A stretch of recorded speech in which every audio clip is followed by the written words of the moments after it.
wash, so cleaning and washing clearly, and then wearing the clean clothes, and then with all the devotion, dedication, she cooked the food. And so she served the food at 12 o'clock. On that day, the 20 years, the conclusion of 20 years. And then the monk said, now 39 years old, I had such a good meal, food, I enjoyed it. I pray you attain Buddhahood.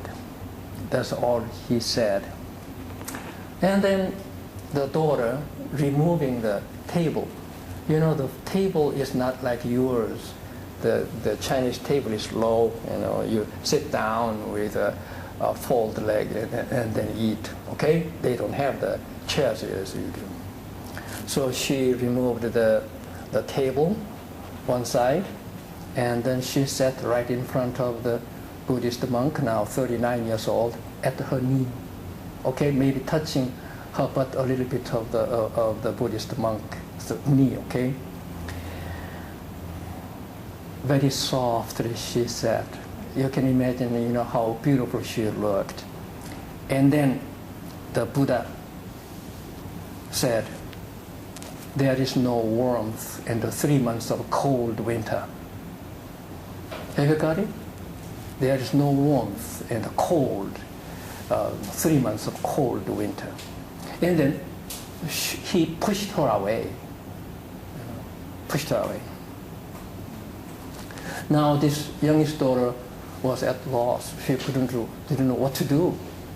Behind her, there's a Buddhist priest, monk, and in front of her, there's her mother. What could she do? Totally embarrassed and stunned. She broke into cry and ran away. And now her mother brought a poker, the poker you used to put those things into the fireplace, poker, and then said to the monk, you, only a good for nothing, you wasted all my food and clothes, and 20 years you're good for nothing. Get out of this place, okay? We don't need a monk like you. Get lost, get away. Now this monk was totally stunned, and so he had to come out of the room, and he was taking a few walks, he was taking a walk, and then he felt this heat at the back of his back, and when he turned, the house was on fire. The flame was shooting to the sky like that. And so he couldn't turn back. He couldn't turn back. And now this monk asked, what is this?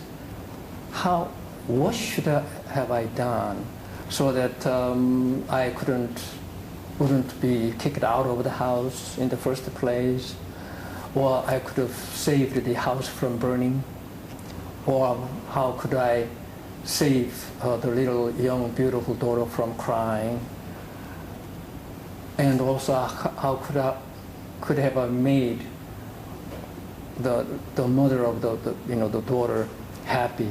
What went wrong? And this became a great question. Query, doubt. And he spent 20 years, another 20 years. Now how old is he? 59 years now.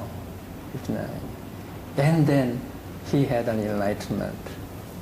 After 40 years of eventually, and what was the content of the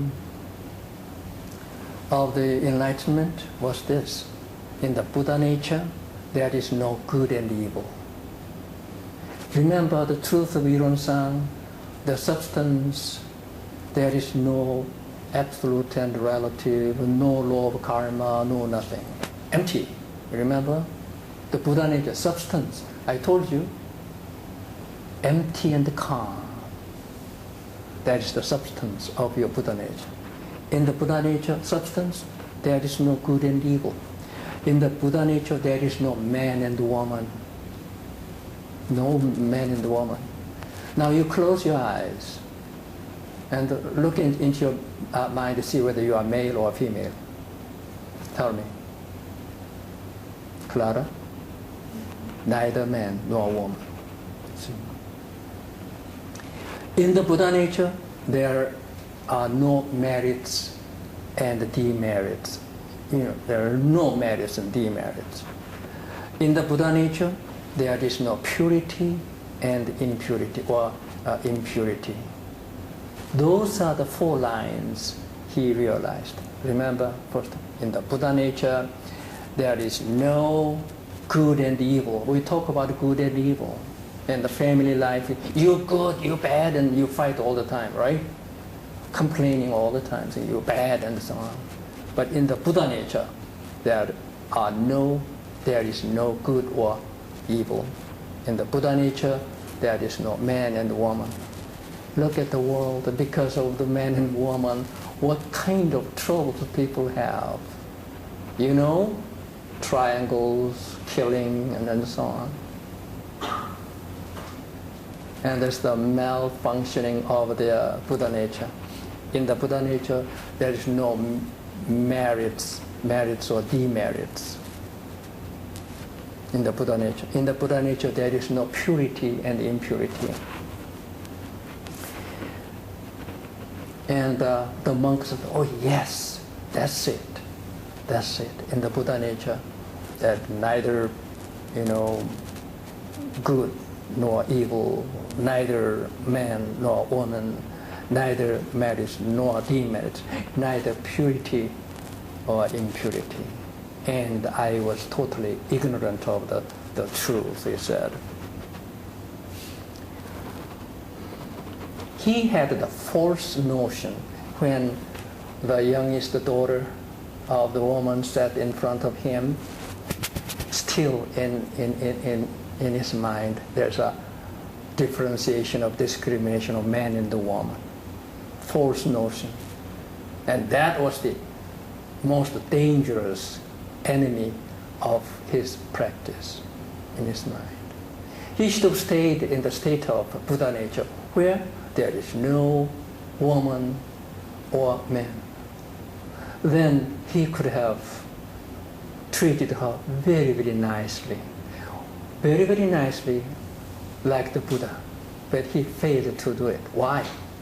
There was this false notion of man and woman in his mind.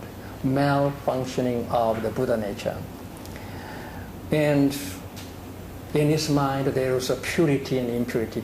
He thought, how dare your filthy woman sits in front of a pure monk. That one, the worst one. Are you following me? In his mind, how dare you, the filthy woman in front of the pure practitioner of the way. That simply killed him. Now this bhikshu, the monk, celibate monk saw man and woman, and purity and impurity, merits and demerits, and the purity and impurity. This monk saw it, and that was the misfortune for him. Why? Because he was not thoroughly enlightened to his original nature, Buddha nature. That's why.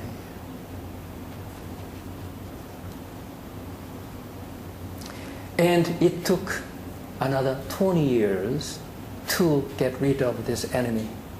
Enemy is in his mind. And what are the enemies?